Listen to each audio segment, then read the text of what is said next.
Hindi! Sino ang magiging bagong presidente ng Pilipinas? Sara! Si President Inday Sara Duterte. Katulad po ninyo mga kababayan, nandito po ako bilang isang ama, bilang isang ordinaryong Pilipino. Kung mapapansin nyo po mga kababayan ko, isa din po akong vlogger. Tuwing Biyernes po, nandiyan po kami sa footbridge ng EDSA. At eto, marami na po tayo nakakatipon-tipon dito. Sa harapan, ito na po yung pagkakataon sa lahat po ng mga nasa social media na nanonood po ngayon na halina kayo, sabi, EDSA na. Nandito na po kami. Kayo na lang po ang hinihintay. Wala po sanang mangyayaring ganito mga kababayan kung maganda po ang pamumuno ng pangkasalukuyang gobyerno. Ang gobyerno ni Bongbong Marcos. Ang dami pong nabudol sa inyo. Na mahina. Nabudol ba kayo? Mr. President, tingnan mo. Itong mga Pilipinong pinudol mo. Pinangakuhaan mo ng 20 pesos na kilo ng bigas. Hanggang ngayon sa 60 na, mas mura pa ang droga. Napakahirap nito, Mr. President. Ako bilang isang Pilipino, Bongbong Marcos, ako na ang magbabayad ng pampahair follicle test mo. Matuloy lang. Alam ko marami kang pera. Yung pera nakakarampot galing sa akin. Bilang isang ordinaryong Pilipino, kailangan naming malaman.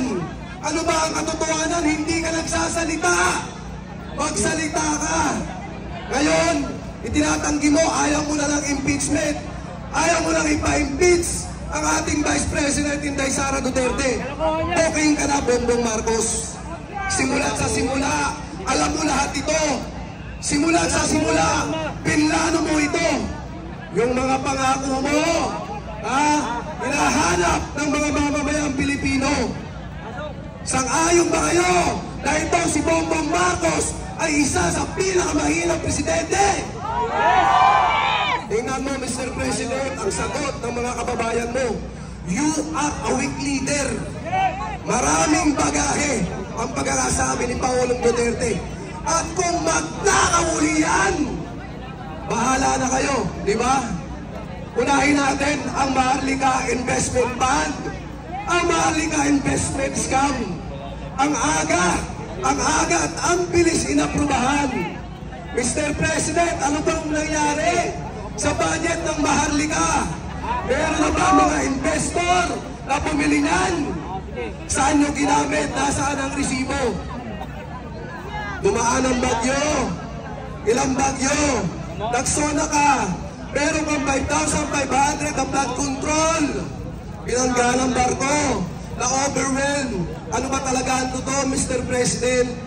Totoo ba na ang mga kontraktor niya na yung ding mga mambabatas? Nagtatalong lamang tayo. Balikan din natin ang SMNI. Ang SMNI na siyang tumulong sa iyo sa pangangampanya. Ni wala man lang isang mainstream media na gustong tumulong sa iyo. Kaya nag-hire ka ng napakaraming troll.